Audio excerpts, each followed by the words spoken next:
I was thinking today about the number of years I spent in the car business and the art of working with customers, because many of them come in having experienced recent losses, whether a spouse, a child.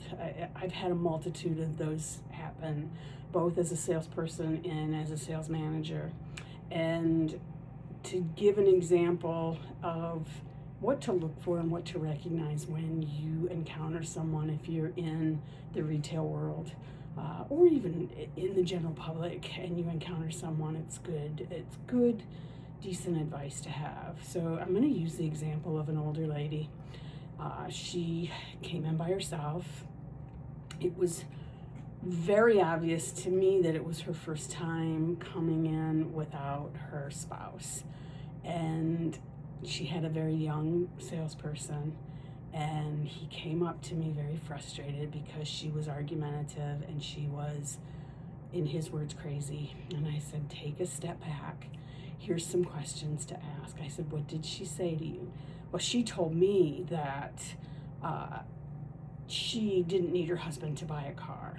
I said, okay, that tells me this is her first time doing it without her spouse.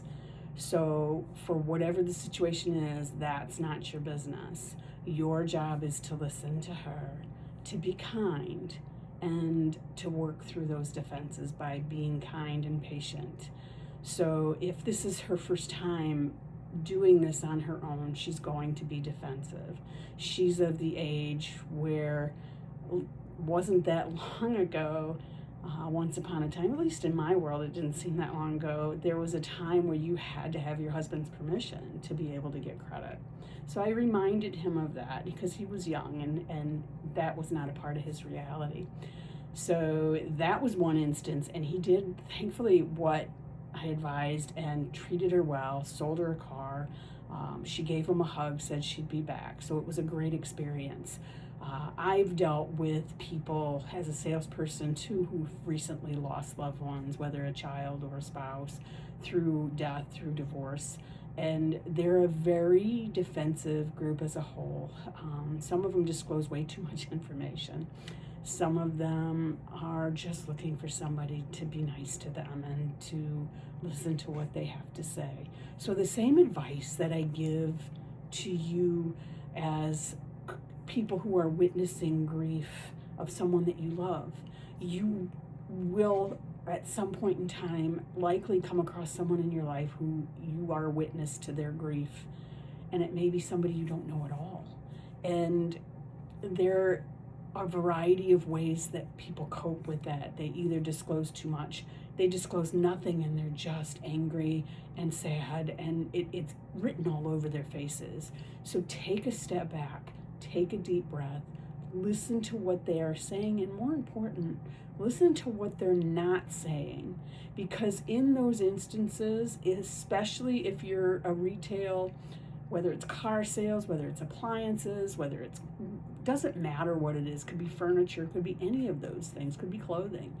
But if you're in that retail world, it's hard sometimes to be that one smiling face. And if you can do that, you'll earn a customer for life. I know I had some that came back to me several times, and it was because the first time around I listened to what they needed to say about their loved one, about what was going on in their life. So case in point, I'm going to close with this. If you see someone and their behavior isn't the nicest, if it's defensive, it's angry, do the best you can to take a deep breath. Don't react, and instead listen.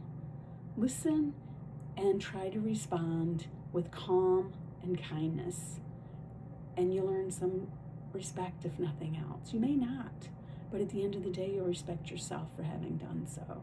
So until next time, I wish you love, I wish you empathy, I wish you patience, and I'll see you again.